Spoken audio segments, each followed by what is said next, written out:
So I changed my anodes in my water heater. This water heater has 3 of them.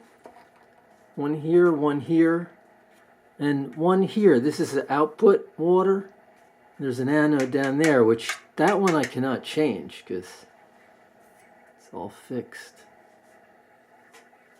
And they're standard size 1 1/16 inch. And to get it out, just use a pry bar like this. And to get leverage,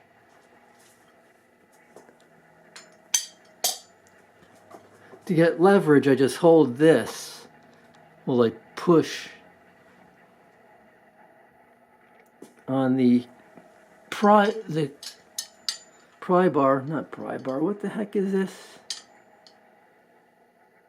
Breaker bar. Yeah, use this breaker bar to get them loose.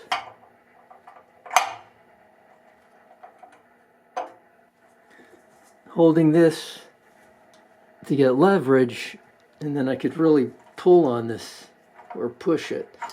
And it wasn't any trouble getting them loose. The anodes were a little difficult getting out. I had to twist and pull as I'm twisting.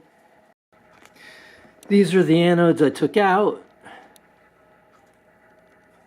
And these are lengths of the new ones. The new ones, these anodes are only 28-inch long for my water heater, but it's a standard size I have to get from Bradford and White, so I cut this much off. It was a 52 3/8 inch anode, and it's A420 aluminum, which is feels much heavier than if this was pure aluminum. So they put zinc in there too to help absorb the minerals. And the whole thing just oxidized into this stuff. You know, there's no aluminum whatsoever on these rods anymore. So these had stopped already. Although there's a little bit of metal in there.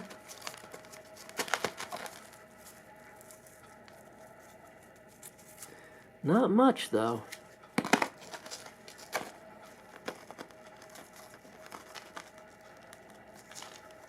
Not a much. These are 3 years old, so looks like I gotta replace them every 3 years. And they swell a little if I compare it with this. So to get them out, you have to twist and pull.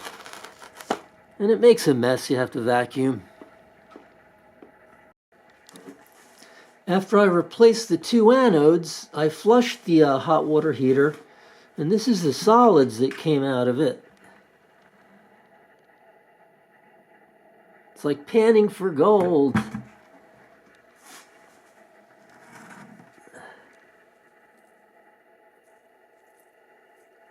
Pretty big chunks.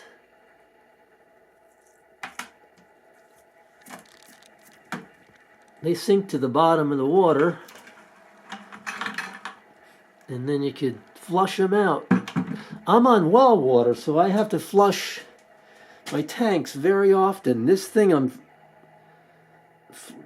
I flush very often because I have iron in my water, pretty bad iron, and I flush this thing maybe once every couple months.